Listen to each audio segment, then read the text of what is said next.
할렐루야. 네, 수요 예배에 참석하신 모든 성도 여러분 반갑습니다. 잘 오셨습니다. 인사해 볼까요? 옆에 앞뒤로 잘 오셨습니다. 네, 주님의 이름으로 환영하고 축복합니다. 참 여러분들 대단하신 것 같습니다. 제가 어제도 이제 박정기 목사님과 함께 화요 무릎 기도에 참석하신 분들 숫자를 봤는데 담임 목사님 계실 때보다 숫자가 더 나왔습니다. 그래서 어떤 교회는요, 담임 목사님이 다른데 출타하잖아요. 그러면 그거를 노려서 다른 곳에 나도 나가야지. 그래서 그런 분들도 꽤 있는데 우리 교회는 참 성숙한 교회인 것 같아요. 축복합니다, 여러분.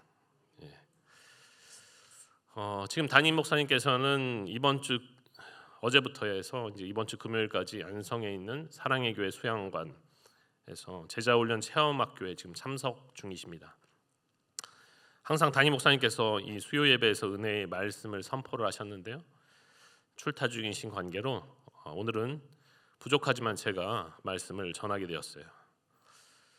제가 저희 중보기도 팀에는 중보기도 팀 처음 모임할 때 말씀드린 적이 있었는데요.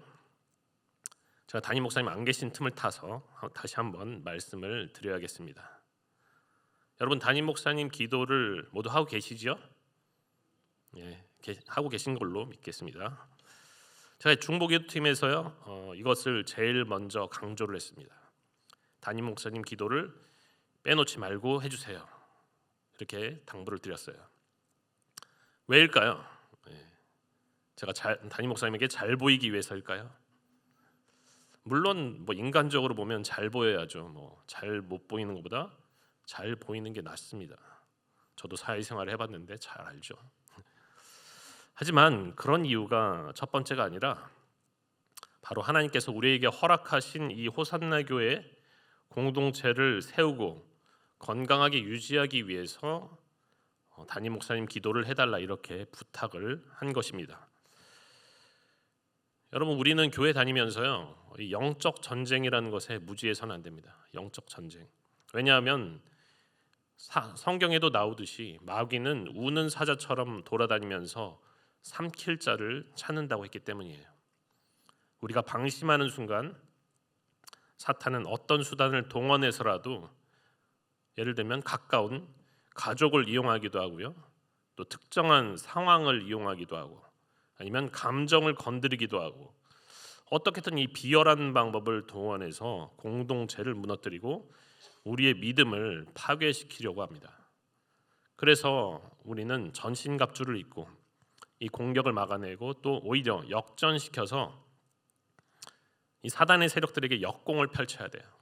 그래서 승리를 확증해야 될 필요가 있습니다. 그런데 이 공동체를 무너뜨리는 사단의 방법 중에서 가장 기본적인 방법이 무엇인가 하면 바로 리더를 넘어뜨리는 것입니다. 리더가 넘어지면요 공동체에 치명적인 악영향을 미친다는 것을 사탄이 너무나 잘 알고 있기 때문에 끈질기게 리더를 넘어뜨리려고 시도를 한다는 것입니다. 그래서 여러분 기도하실 때 꼭 담임 목사님의 영육 간의 강건함과 또 가정의 평안을 위해서 기도를 해주시기 바랍니다. 할렐루야. 네. 특별히 우리 목사님은 좀 워커홀릭에 가깝잖아요, 여러분. 그렇죠? 저만 그렇게 생각합니까? 지금도 일주일에 3일 밤을 새고 계세요. 개척 초창기에는 일주일에 5일을 밤을 새셨다고 들었습니다. 그래서 여러분, 우리의 중보기도가 반드시 필요합니다. 이 담임 목회라는 것이 체력적으로나 영적으로나 진짜로 전쟁이에요, 전쟁. 교회가 평안하게 유지되기 위해서 얼마나 많은 대가 지불이 필요한지 모릅니다. 물론 여러모로 수고하시는 성도 여러분들께도 너무나 감사한 마음이 있습니다. 너무나 감사를 드리지만 우리가 목사님께 기도를 통해서 힘을 실어드릴 수 있으면 좋겠습니다. 그래서 오늘 우리 마지막 기도 시간에 담임 목사님 기도도 같이 했으면 좋겠어요. 아멘이십니까, 여러분? 네. 이왕 모인 김에 하면 더욱 좋잖아요. 그렇죠? 네, 감사합니다. 자, 목사님께서 그 수요 예배 시간에 그동안 마태복음을 강해 설교를 하고 계셨는데요.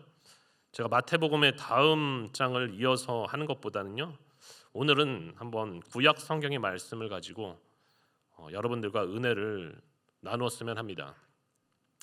그냥 평소에 한식으로 밥을 드시다가 오늘 하루만은 분식으로 밥을 드신다, 이런 마음으로 한번 들어봐 주시면 감사하겠습니다.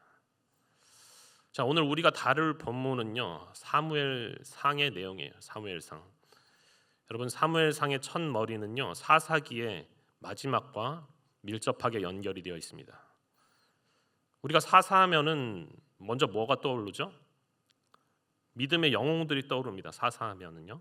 하지만 이 사실 사사의 시대는요, 영적으로 하강기라고 할 수가 있습니다. 영적으로는 하강기예요. 저희 신대원에서 저희 구약 지도 교수님은요, 사사기를 뭐라고 표현하냐면 나선형 하강이다, 이렇게 표현합니다. 나선이 이렇게 돌면서 도는 거잖아요. 나사 이렇게 도는 건데, 나선형으로 이렇게 하강 곡선을 긋는 것이 사사기다, 이렇게 표현을 하셨어요. 뒤로 갈수록 점점 더 타락하는 그런 모습을 보입니다. 그런데 이제 도덕적, 정치적, 사회적으로 타락했던 사사의 시대가 서서히 저물어 가고요, 왕정의 시대로 접어드는 이 길목에서 잉태하지 못해서 아들이 없는 한나의 간절한 기도로서 이 사무엘상이 시작이 되고 있어요. 한나가 이렇게 기도합니다. 만약 내가 아들을 낳게 된다면 평생 이 아들의 머리에 삭도를 대지 않고 포도주와 독주를 마시지 않는 거룩하게 구별된 나시린으로 제가 하나님께 드리겠습니다. 이렇게 서원을 하면서 간절하게 기도를 드렸습니다. 그리고 이 간절한 기도를 하나님께서 받으셨어요. 사무엘을 아들로 주셨습니다. 사무엘. 아이를 낳지 못하던 이 한나와 사무엘의 탄생 이야기는요, 이스라엘의 희망이자 소망 그 자체였습니다. 그도 그럴 것이요, 이 시대는 너무나도 암울한 시대였기 때문이에요. 너무나도 암울한 시대.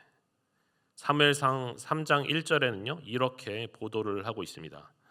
아이 사무엘이 엘리 앞에서 여호와를 섬길 때에는 여호와의 말씀이 희귀하여 이상이 흔히 보이지 않았더라. 한나는요, 사무엘이 젖을 떼기가 무섭게 자신이 서원했던 대로 이 아이를 실로의 제사장인 엘리에게로 데리고 가서 아이를 맡기고 그대로 위탁을 해버렸습니다. 지금 우리 시대의 시각으로 본다면, 아니 어떻게 아이를 젖을 떼자마자 내보낼 수가 있는가? 이것은 부모로서 너무나 무책임한 행동이 아니냐, 이렇게 생각할 수도 있겠죠. 또는 아니 아무리 서원을 했다고 하지만 어떻게 아이가 자기 의지로 선택한 길도 아닌데 이렇게 부모 마음대로 아이의 인생을 마음대로 결정해도 되는 것이냐, 이런 반응을 보일 수도 있을 것입니다. 그러나 우리는 하나님께서 어떻게 하셨는가, 이거를 확인하는 것이 중요해요. 그러면 성경에 있는 하나님께서 어떻게 하셨는가? 하나님은요, 이전에 일부러 한나의 태를 막으신 분이십니다. 일부러 한나가 잉태하는 것을 막으신 분이에요. 그러다가 한나의 간절한 서원 기도를 듣고 나서 마침내 아이를 허락하셨다는 것을 우리가 기억할 필요가 있습니다. 그것은 기도를 받은 거예요. 받은 거. 기도를 연락하신 것입니다. 다시 말해서 사무엘이 태어나고 나시린으로 들여지고 하는 이 모든 일련의 과정들이 다 하나님의 계획 하에서 하나님의 섭리로 이루어진 일이다라는 것을 성경이 우리에게 알려주고 있는 것입니다. 물론 한나는 아이가 좀 더 크고 나서 좀 더 늦게 충분히 좀 데리고 살다가 엘리에게 데려다 줄 수도 있었을 것입니다. 그것은 한나의 자유였어요. 하나님께서 너 언제까지 아이를 맡겨라, 이런 얘기 하신 적이 없습니다. 한나의 자유인데, 신실한 믿음의 소유자인 이 한나가요, 하나님께서 이 아들을 주신 목적을 너무나 잘 알고 있기 때문에 미련 없이 사무엘이 젖을 떼자마자 나신으로 하나님께 드리고 있는 것입니다. 그런데 방금 읽은 말씀에서 이 아이 사무엘이 엘리 제사장 앞에서 여호와를 섬길 때에는 여호와의 말씀이 희귀하여 이상이 흔히 보이지 않았던 시절이다, 이렇게 성경이 말씀하고 있어요. 여기서 이상은 하존이라고 해서 비전이라는 단어로 바꿀 수가 있는데요. 말씀과 이상이라는 이런 장치는요, 하나님이 선지자들을 통해서 백성들에게 하나님의 뜻을 전달하는 가장 기본적인 전달 매체가 된 것이었습니다. 말씀과 이상이 백성들에게 하나님의 뜻을 전달하는 가장 기본적인 도구였어요. 그런데 그동안 하나님께서는 백성들의 지도자인 사사들을 통해서 이스라엘을 인도해 주셨습니다. 하지만 이제는 이상도 보여주시지 않고 말씀도 들려주시지 않는다는 거예요. 그렇다는 것은 한마디로 하나님께서 이스라엘을 차갑게 대하신다, 이스라엘을 냉대하신다는 것을 의미하는 것입니다. 이것을 반대로 뒤집어 생각해 보면요, 하나님께서 그렇게 냉대를 하실 수밖에 없을 정도로 이스라엘 백성들과 사회가 심각하게 타락해 있었다, 심각하게 무너져 있었다는 반증이기도 한 거예요. 심지어는요, 가장 도덕적이고 가장 율법을 잘 지켜서 백성들에게 모범이 되어야 하는 제사장의 가문에서조차 규율이 심각하게 무너져 있는 모습을 우리는 엘리 가문의 행실을 통해서 알 수가 있습니다. 이 대제사장인 엘리의 두 아들들인 홈니와 비느하스는 제사장의 특권을 악용합니다. 특권적 지위를 악용해서 백성들이 고기를 제물로 바치면 그 중에서 자기들이 먹고 싶은 부분만 골라서 제사 드리기 전에 그것도 새 갈고리를 이용해서 훔치는 짓을 해야 했어요. 훔치는 짓을. 그것뿐만이 아닙니다. 회막에서 수종드는 여인들과 동침까지 했습니다. 제사장이 그러는 거예요. 제사장이. 일반 백성들도 안 하는 짓을 제사장이 특권을 이용해서 법을 어기는 것입니다. 성경에서 뭐라고 하느냐면요, 이들은 행실이 나빠서 여호와를 알지 못하였다, 이렇게 기록을 하고 있을 정도예요. 행실이 나빠서 여호와를 알지 못하였다. 그런데 이런 현상은요, 이미 사사시대 말기에 레위인들이 타락한 모습들을 사사기가 여과 없이 보여주고 있기 때문에 사실 놀랄 만한 일도 아니었습니다. 하지만 백성들을 영적으로 이끌어야 될 영적 지도자들의 이와 같은 탈선과 타락은 영적인 위기를 넘어서 사회적, 국가적으로 더 큰 위기를 불러오게 되는 거예요. 그래서 사사기의 마지막 절인 21장 25절은 이 당시의 시대 상황을 이렇게 진술하고 있습니다. 그때에 이스라엘의 왕이 없으므로 사람이 각기 자기의 소견에 옳은 대로 행하였더라. 그때 이스라엘의 왕이 없으므로 사람이 각기 자기 소견에 옳은 대로 행하였더라. 한마디로요, 이스라엘의 사회가 무질서와 혼란의 상태였다는 것이고요, 더 이상 백성들이 하나님이 보내신 지도자인 사사의 체제를 만족하지 못한다는 거예요. 그렇기 때문에 다른 이방의 나라들처럼 우리에게도 강력한 왕을 주시옵소서, 강력한 왕정을 요구하는 그런 상황이 연출이 되고 있었던 거예요. 어쨌든 오늘의 배경이 되는 이 사무엘상의 시대는요, 심각한 위기의 시대였습니다. 심각한 위기 시대.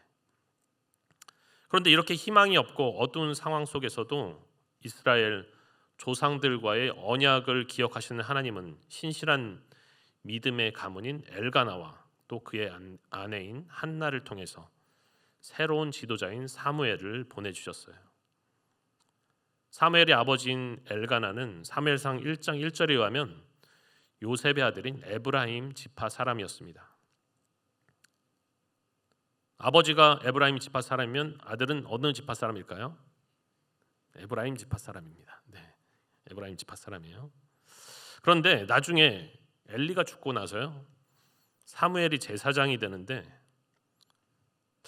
이상하지 않습니까, 여러분? 어떻게 레위 지파가 아닌 사람이 제사장이 될 수가 있는가? 이런 의문이 생길 수가 있습니다. 율법에 따르면 제사장 될 수 있는 가문은 어디예요?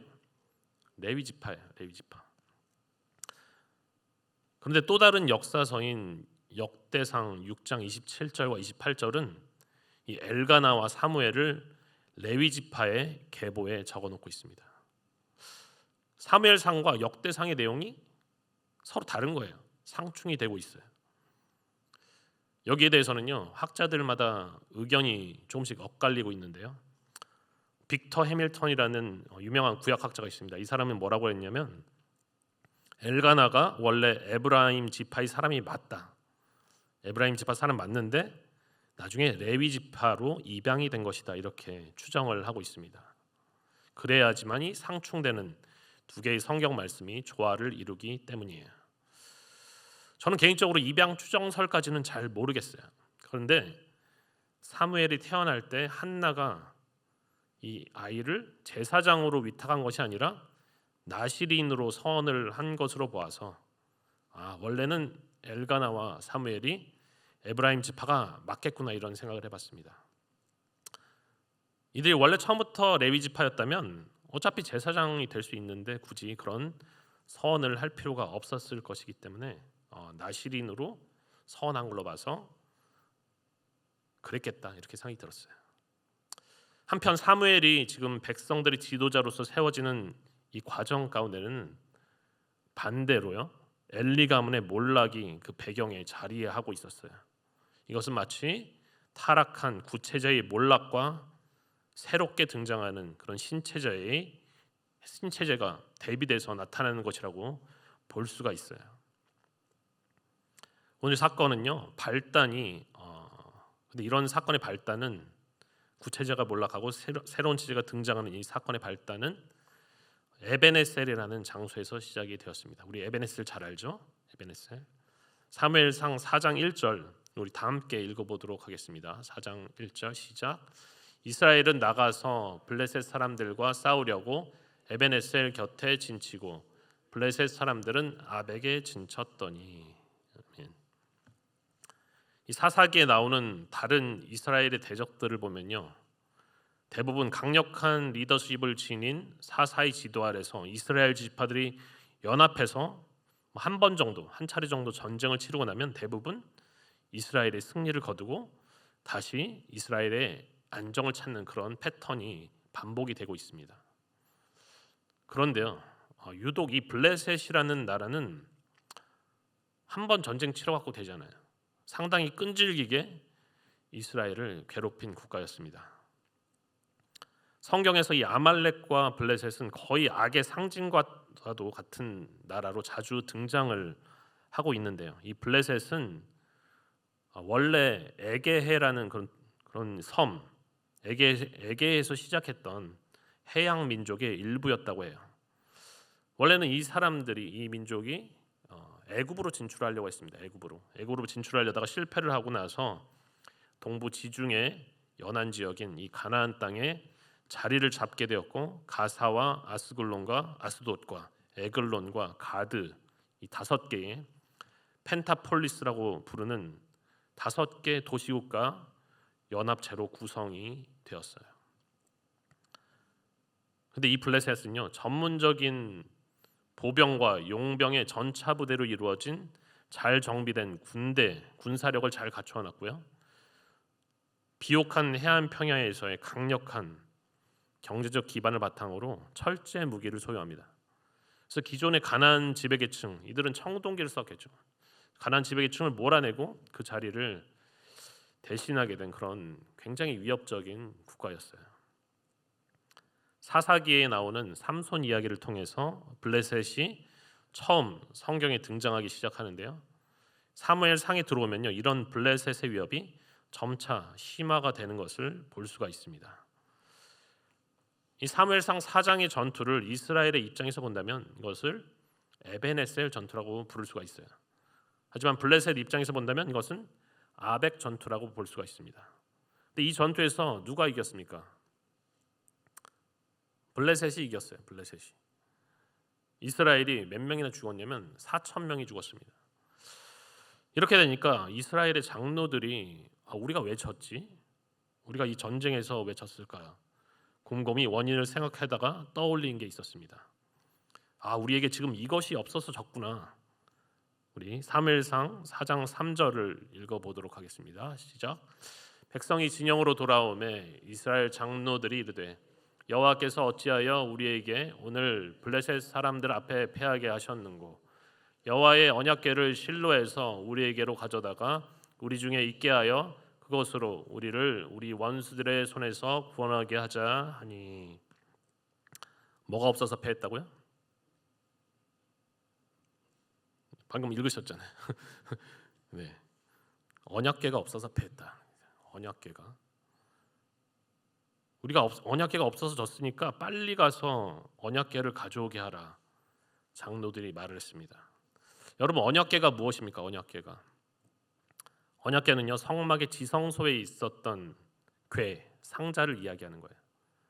겉에 도금, 금으로 도금을 한 상자, 그룹이 지키고 있는, 천사인 그룹이 위에 지키고 있는 그 상자를 이야기합니다. 이 안에는 율법인 10계명이 들어있기 때문에 10계명에 두 돌판이 들어있어요. 그래서 법궤라고도 부르고 증거의 돌판이다라고 해서 증거궤라고도 부릅니다. 하나님께서 이스라엘 백성들과 동행하실 때는요, 이 언약궤를 앞세워서 요단강을 건너서 가나안 땅으로 넘어가기도 했었고, 또 여리고성 무너뜨릴 때도 제사장들이 먼저 언약궤를 메고 선두에 서서 여리고성을 돌았던 역사가 있었어요. 한마디로 언약궤는 하나님이 이스라엘 백성들과 함께 하시는 임재의 상징이었던 것입니다. 하나님의 임재의 상징이 바로 언약궤였어요. 그렇기 때문에 이 사실을 잘 알고 있었던 이스라엘의 장로들도 하나님께서 함께 하시면 우리가 무조건 이길 것이니까 빨리 실로의 성소에 모셔져 있는 언약궤를 모셔와라. 그러면 우리가 이 블레셋을 이길 수가 있을 것이다. 이렇게 생각을 한 것입니다. 그리고 마침내 실로에서 언약궤를 모셔왔어요. 이 에베네셀 전투지까지 모셔왔어요.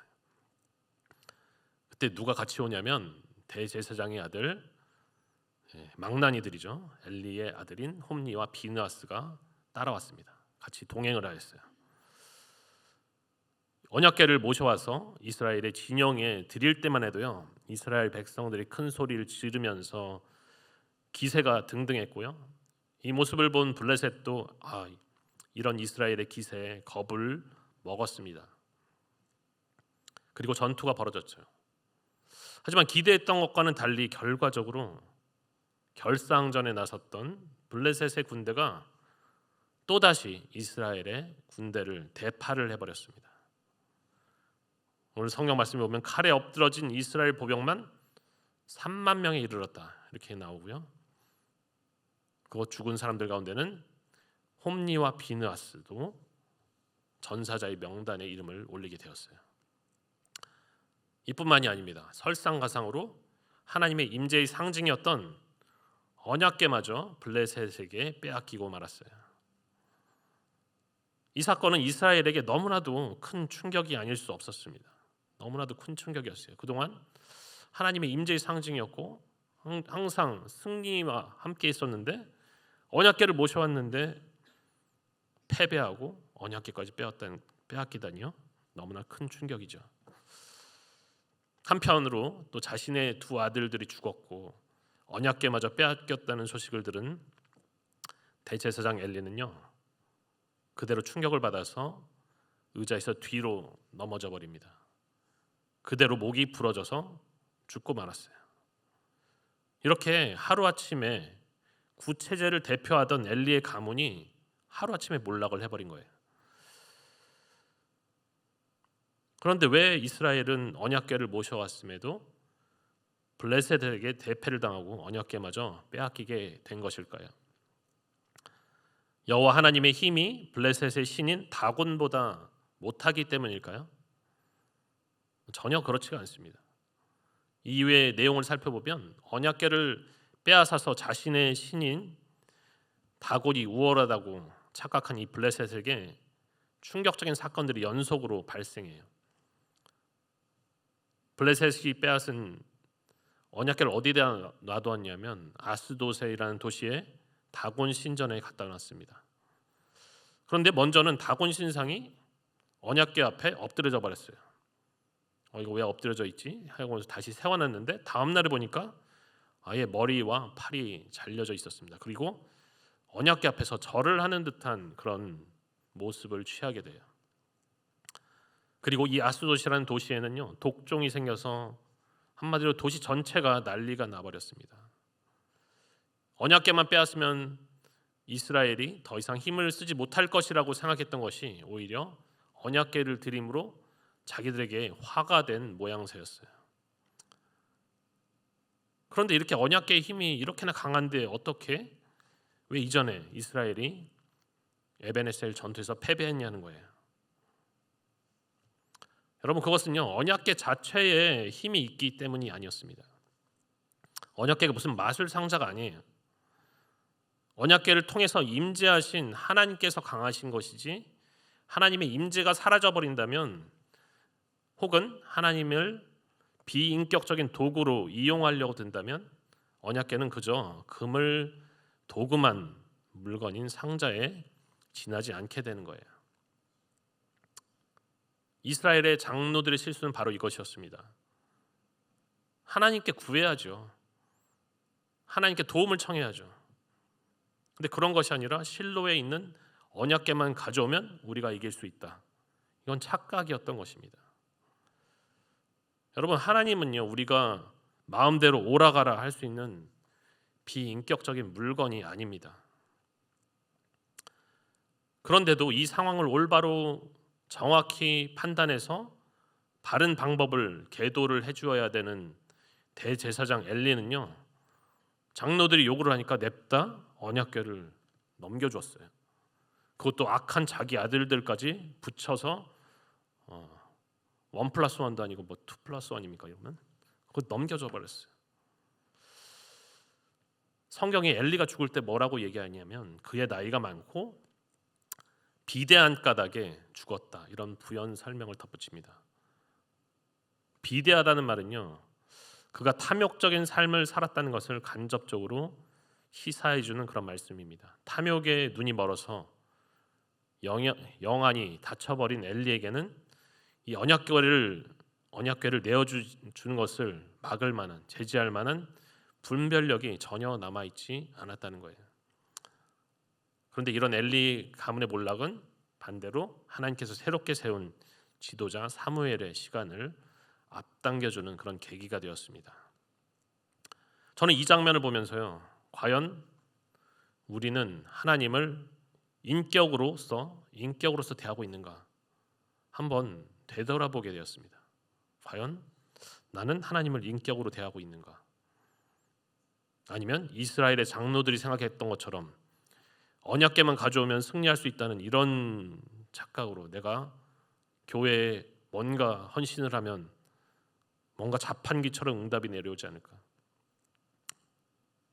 이렇게 하나님을 방법론적으로 바라본 것은 아니었는지 다시 한번 살펴보게 되었습니다. 여러분 하나님은요 자동 판매기처럼 우리가 어떤 특정한 행동을 했을 때 그대로 응답하시는 그런 비인격적인 분이 아니십니다. 그렇기 때문에 우리는 먼저 하나님을 이용하려고 하는 그런 생각을 버려야 되는 거예요. 하나님은 우리가 하나님의 마음을 헤아리고 하나님과 친밀한 교제 가운데서 우리의 마음을 다한 기도를 드릴 때 그럴 때 응답하시는 인격적인 하나님이십니다. 여러분 믿으십니까? 하나님은 지금도 살아계셔서 역사하는 분이에요. 지금도 살아계셔서 그것을 우리가 잊어버려서는 안 됩니다. 어쨌든 이렇게 이스라엘은 에베네셀에서 큰 상처를 입고 대패를 하였고 아주 대가지불을 톡톡히 치러야 했습니다. 그리고 여전히 블레셋은요 이스라엘의 가장 큰 골칫거리로 남아 있었어요. 사무엘은 엘리가 살아있을 시절부터 이미 선지자로 세워졌는데요. 우리 사무엘상 3장 19절로부터 21절 다 같이 한번 읽어보겠습니다.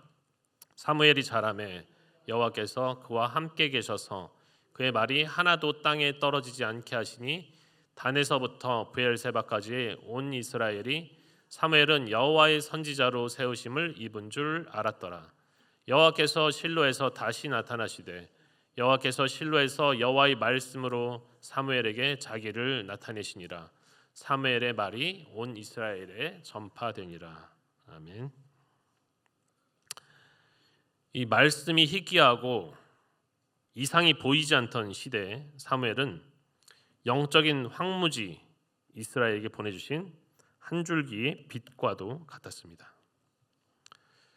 하나님은요, 이 사무엘을 통해서 실로에 다시 나타나셔서요, 말씀을 내려주셨어요. 그리고 온 이스라엘이 사무엘이 여호와의 선지자로 세워졌음을 다 알고 있었다. 이렇게 성경은 이야기를 하고 있어요. 벌써 이때부터요, 리더십의 추는 엘리 가문에서 사무엘에게로 기울어져 있었습니다. 정확하게 말하면 하나님께서 타락한 엘리 가문을 버리고 사무엘을 선택하신 거예요. 그렇다면 블레셋에 빼앗겼던 언약궤의 행방은 어떻게 됐을까요? 블레셋은요, 이 언약궤를 빼앗은 지 겨우 7개월 만에 언약궤를 수레에 실어가지고 이스라엘 땅인 벳세메스로 보냈습니다. 그런데 이 블레셋에서 재앙을 일으킨 언약궤가요, 벳세메스에 도착하고 나서 이 벳세메스 사람들은 이 언약궤를 어떻게 해야 되지? 어떻게 할 줄 모르는 거예요. 왜냐하면 지난번에 블레셋과의 전투 가운데서 원래 성막이 있었던 자리인 실로가 파괴가 되어버렸습니다. 그래서 언약궤를 어디다가 갖다 놔야 될지 모르는 거예요. 그런 가운데 벳세메스 사람들이 호기심이 생겨요. 호기심이 생겨서 언약궤를 율법대로 다루지 않고 함부로 대하는 사건이 발생하는데 언약궤를 들여다봤습니다. 들여다봤어요. 성경에 따르면 가로 열고 5만 하고 닫고 70명이 죽는 일이 발생을 했다 이렇게 나와요. 5만 70명. 학자들에 따르면 당시 벳세메스 주민들이 많아봐야 수천 명일 것이다 이렇게 추정을 하고 있기 때문에 아마도 5만이라는 숫자는 잘못 기록된 것이다 이렇게 보고 있습니다. 그래서 성경에서 5만에다가 이렇게 괄호를 붙여놨어요. 괄호. 아마도 70명이 죽은 것 같아요. 70명. 근데 이 사건으로 인해서 벳세메스 사람들은요, 마치 자신들이 블레셋 사람들처럼 언약궤 공포심을 느끼기 시작합니다. 그리고 언약궤를 기럇 여아림이라는 곳으로 보내서 지금 이 말씀을 하고 있는 현재는 20년째 아비나답이라는 사람이 집에 모셔져 있는 그런 상황에 있었습니다. 사무엘은 이 상황을 어떻게 이야기하고 있을까요? 사무엘상 7장 2절과 3절을 제가 한번 읽어보겠습니다. 궤가 기럇 여아림에 들어간 날부터 20년 동안 오래 있은지라 이스라엘 온 족속이 여호와를 사모하니라. 사무엘이 이스라엘 온 족속에게 말하여 이르되 너희가 전심으로 여호와께 돌아오려거든 이방 신들과 아스다롯을 너희 중에서 제거하고 너희 마음을 여호와께로 향하여 그만을 섬기라. 그러야면 너희를 블레셋 사람의 손에서 건져내시리라. 아멘. 이스라엘 온 족속이 여호와를 사모하니라. 이 말은요, 언약궤가 기럇 여아림의 아비나답의 집에 머문 지 20년이 지나고 나서야, 그제서야 이스라엘 백성들이 하나님을 그리워하게 되었다 이런 의미로 받아들일 수가 있습니다. 그동안 하나님을 잊고 있었다가, 언약궤를 잊고 있었다가 이제서 생각이 났다는 거예요. 그리고 그들이 이런 깨우침과 깨달음을 얻게 된 배경에는 누구보다 사무엘이 선한 영향력을 미쳤다고 할 수가 있습니다. 이 사무엘은요, 하나님의 임재의 상징인 언약궤가 왜 이스라엘 백성에게조차 공포의 대상이 되어버렸는지, 그 원인이 무엇인지 제대로 파악해서 백성들에게 알려주고 있어요. 그리고 그 이유는 바로 우상숭배에 있었습니다. 우상숭배가 원인이었기 때문에 이들도 블레셋처럼 공포에 떨고 그러고 있는 거예요. 그래서 사무엘이 이렇게 얘기합니다. 너희가 전심으로 여호와께 돌아오려거든 이방 신들과 아스다롯을 너희 중에서 제거하고 너희 마음을 여호와께로 향하여 그만을 섬기라. 그리하면 너희를 블레셋 사람의 손에서 건져내시리라. 사무엘이 이렇게 이야기를 하고 있는 것입니다. 그리고 나서 4절에 보니까요. 그들이 사무엘의 말을 듣고 바알과 아스다롯을 제거하고 여호와만 섬기니라 이렇게 기록이 되어 있습니다. 이어서요. 사무엘은 이제 영적인 리더로서 확실하게 블레셋을 제압할 수 있는 카드를 꺼내들었어요. 그는 먼저 이스라엘 백성들에게 과거 사사시대에 이스라엘이 모였던 유서 깊은 장소인 미스바로 모여라 이렇게 명령을 했습니다. 미스바로 모여라. 사무엘의 의도는요. 이곳에 모여서 영적 대각성 집회를 열겠다는 그런 심산이었어요. 영적 대각성 집회. 여기에서 과연 무슨 일이 일어났는지 7장 6절을 다 함께 읽어보도록 하겠습니다. 시작.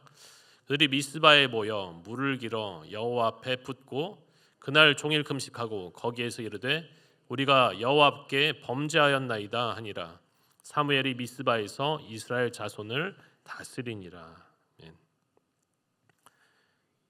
이 이스라엘 백성들이요 미스바에 모여서 물을 길어다가 여호와 앞에 붓고 종일 금식하였습니다. 물을 왜 부었을까요? 물을 붓는다는 것은요 생명을 연장할 수 있는, 생명을 유지할 수 있는 최소의 기본 장치인 물마저 마시는 것을 포기했다는 뜻이에요. 물도 안 마시고, 우리 그래도 금식할 때 물은 마시잖아요. 근데 물도 안 마시고 금식했다는 것입니다. 그만큼 간절하고 절실하게 하나님만을 바라면서 하나님, 우리가 하나님께 범죄하였습니다. 이렇게 대각성 회개를 올려 들었다는 것입니다. 근데 이스라엘의 동정을 늘 주시하던 블레셋이요, 백성들이 미스바에 다 모였다는 이야기를 듣고 야 옳거니 바로 이때다 하면서 쳐들어왔습니다. 공격을 감행을 했어요. 그러자 이스라엘 백성들은 두려워서 사무엘에게 우리를 위해서 기도해달라, 간절히 부르짖어달라 이렇게 얘기합니다. 8절에 보니까요, 쉬지 말고 부르짖어 하나님께서 우리를 구원하게 해달라 이렇게 간청을 하였습니다. 사무엘이 어떻게 하였냐면 율법에서 번제로 사용이 가능한 젖 먹는 어린 양을 찾아서요. 젖 먹는 어린 양을 찾아서 속죄 제사를 드리고 여호와께 부르짖었습니다. 9절에서는 이것을 뭐라고 표현하고 있냐면 온전한 번제라고 표현하고 있어요. 온전한 번제. 율법에 따라서 제대로 제사를 드렸기 때문에 이 온전한 번제라는 표현을 쓴 것입니다. 그리고 과연 하나님께서 이 제대로 드린 회개와 온전하게 드린 번제를 받으시고 역사를 하시는데요. 다 같이 7장 10절과 11절 읽어보도록 하겠습니다. 사무엘이 번제를 드릴 때에 블레셋 사람이 이스라엘과 싸우려고 가까이 오매 그날에 여호와께서 블레셋 사람에게 큰 우레를 발하여 그들을 어지럽게 하시니 그들이 이스라엘 앞에 패한지라.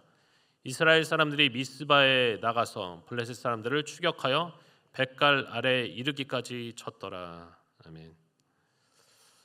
번제를 드리고 있을 때 이스라엘 가까이 온 블레셋 사람들에게 하나님이 큰 우레를 발하십니다. 그래서 그들을 혼돈에 빠뜨려요. 혼돈에. 이어서 이스라엘이 대승을 거두게 되는 것입니다. 대승을. 그리고 이 대승을 기념해서 사무엘이 돌을 하나 취해서 미스바와 센 사이에 세우는데 그 이름이 무엇입니까? 바로 에벤에셀입니다. 에벤에셀. 에벤은 돌이란 뜻이에요. 돌. 그리고 에셀은 도움이라는 뜻입니다. 도우심의 돌. 도우심의 돌이 바로 에벤에셀인 것입니다. 여호와께서 여기까지 우리를 도우셨다고 기념비를 세웠는데 그 이름을 에벤에셀로 한 거예요. 그리고 그 이후로는 더 이상 블레셋이 이스라엘을 침범하지 못하고 마침내 이스라엘 가운데 평화가 임하게 되었다. 이렇게 성경은 알려주고 있습니다. 사랑하는 성도 여러분, 이스라엘은 과거에 같은 이름을 가졌던 에벤에셀 전투에서 블레셋에게 대패를 당하고 하나님의 임재의 상징인 언약궤마저 빼앗기는 그런 불상사를 경험했었습니다.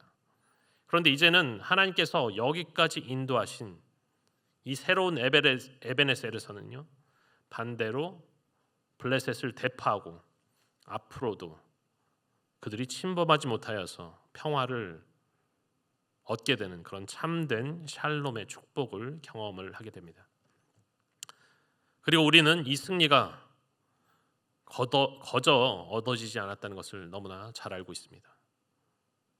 엘리의 가문이 실패했던 것을 사무엘이 미스바에서 바로잡아서 기도의 대각성을 통해서 준비를 시켰기 때문에 하나님께서 개입하시고 승리를 허락하셨다는 것을 우리는 말씀을 통해서 똑똑히 확인을 하였습니다. 여러분, 하나님을 섬긴다고 하면서도 우리 가운데 우상과 같은 다른 무언가를 혹시 의지하고 있지는 않습니까? 혹시 우리의 이익을 위해서, 나 자신의 유익을 위해서 하나님을 비인격적으로 이용하려고 했던 일은 없었습니까? 우리 스스로 돌아보는 그런 시간이 되었으면 좋겠습니다.